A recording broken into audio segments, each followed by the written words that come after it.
Hey folks, it's chemistry time. This is Miss Gray, and we're working on podcast 5.1 where we're going to determine whether our compound is ionic or is it covalent. You see, compounds are what happens when atoms join forces. So all of these are going to be made from two or more different kinds of atoms. Let's first talk about forming ionic compounds. Ionic bonds form when electrons are transferred from one atom to another. There's my pen. There we go. So we remove electrons from one atom and add them to another. So the bond represents the force of attraction of a positively charged particle and a negatively charged particle. Here's some examples. In these particular types of ionic compounds, you'll notice that the positive charges are completely surrounded by negative charges, then the negative charges on all sides are surrounded by positive charges. That way we don't have any more repulsion of like charges than would be necessary. So these orderly arrangements of atoms are called crystals, and that's why they make such neat and interesting shapes. Fluorite is the bond between calcium and fluoride. And then, what's that one in the middle? Cinnabar. Mercury and sulfur joined together to make cinnabar. And then hematite is iron and oxygen in a particular crystal structure. So all of these minerals can be used to form rocks or even to form gemstones. Ionic compounds have certain properties that we can predict because of their ionic nature. Then we know they're typically going to be solid at room temperature because they have very high melting points. Usually they melt at temperatures that are greater than 300 degrees Celsius. So it has to get really hot for them to melt. That's why they're solid at room temperature. Another property of ionic compounds is that they're good conductors of an electrical current when they are either melted or when they're dissolved in water. Another property for ionic compounds is that they are highly soluble in water. In other words, they dissolve easily in water.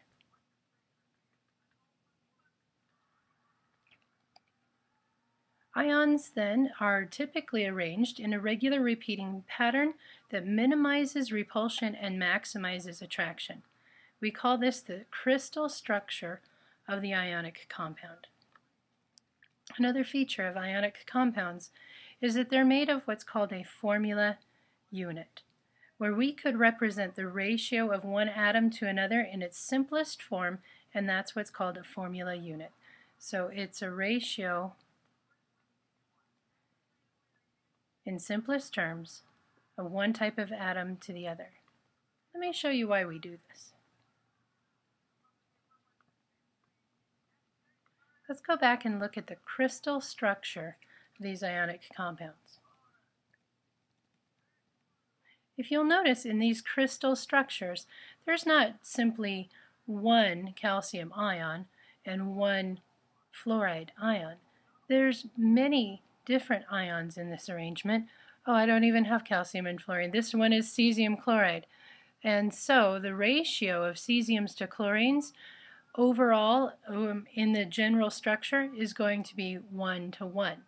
Whereas sodium chloride, we can count, and we'll see in this picture, this is also a 1 to 1 ratio. For every sodium we have another chlorine. But in rutile, which is the mineral from which we would obtain titanium, it's the ore for titanium. Rutile has a 2 to 1 ratio of oxygen to titanium. So the crystals are arranged so that we can have exactly the right ratio of atoms but minimize the repulsion of like charges. So now let's look at covalent compounds. Covalent bonds are formed by the sharing of electrons, not the transferring of electrons. So, because electrons are shared, atoms can form double, single, triple bonds even to satisfy the octet rule for each atom. Remember, 8 is our stable number right? Except for hydrogen, which only needs 2 because it's filling in that s, the 1s orbital.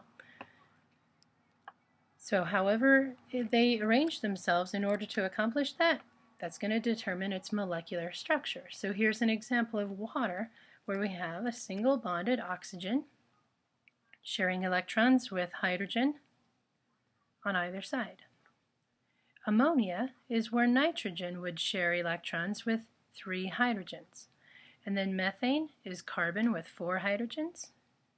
Notice how hydrogen gets involved in lots of different things here.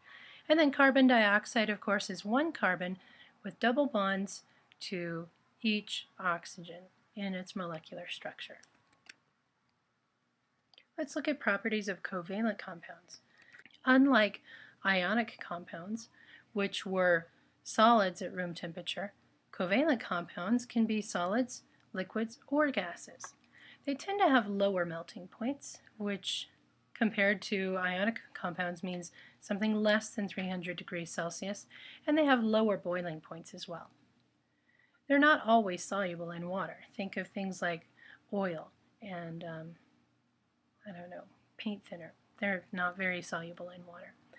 They are poor conductors of electricity, generally speaking, although sometimes they can be good conductors, so we'll call this variable, whereas ionic compounds are always good conductors.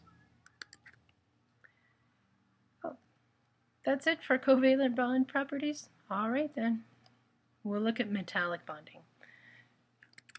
Metals have closely packed cations with a sea of mobile electrons moving freely around them. So in other words, those valence electrons, they don't stick to just one nucleus. They get to freely move from one metal nucleus to the other.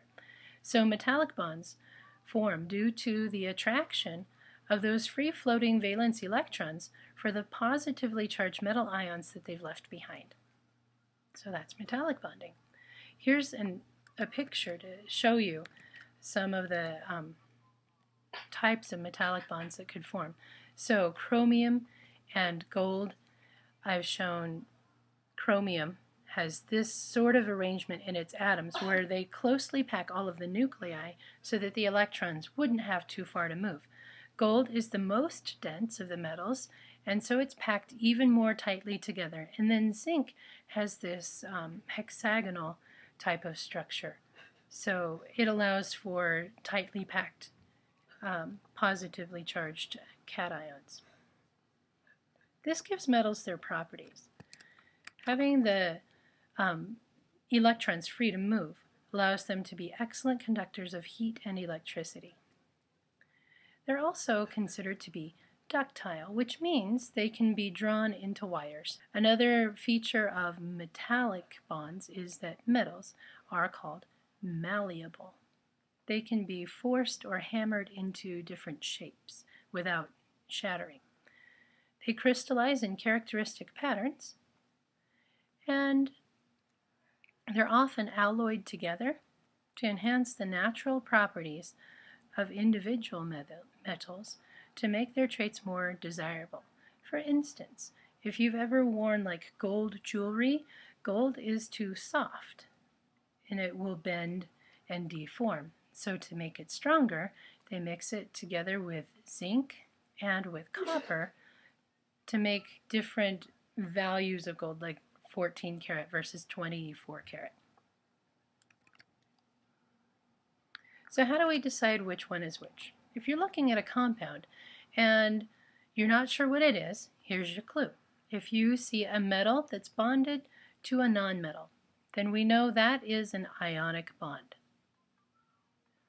So if it starts with a metal and then it has a nonmetal after it, it's ionic. If all you have is nonmetals, then of course that's covalent. And then this one's the most obvious, right? If you have metals bonded together, then those will certainly form metallic bonds. I know, Captain Obvious here, metallic bonds formed by metals. So now let's look at some of these examples. here I have KNO3. This is called potassium nitrate, and I notice right away K, potassium, is an alkali metal, and N is a nonmetal, so that's got to be ionic. The next one, number 2, is iron oxide. Iron is certainly a metal and oxygen is not, so that one's ionic. Number 3 is carbon dioxide. Carbon is a nonmetal, and so is oxygen. So this one we would call covalent. All right, number 4, nitrogen, nonmetal, oxygen, nonmetal. So, whoops, we call this covalent because it's entirely made up of nonmetals. Number 5 is copper sulfide. We all know copper is a metal. Look on your periodic table if you're not sure about sulfur. You're looking for the staircase thing. Anything to the right is a nonmetal, and anything to the left is a metal. So, find sulfur. It's over on this side of the nonmetals, so that makes this ionic. All right, carbon is a nonmetal. Hydrogen is a nonmetal, and so number 6, CH4, must be covalent. Right, number 7 might look familiar. C6H12O6, this is glucose that's made in the process of photosynthesis. And of course, since that's entirely made of nonmetals, that is a covalent compound. And then the last one we've got is bronze. Bronze is an alloy of copper and tin. And since copper and tin are both metals and they are alloyed together, then they are held together by metallic bonds. And that's it. That's all you need to do to decide whether the compound you're looking at is ionic or covalent. The end. All right, I'm going to have a slide for you. I want you to send me a text message and respond to this question.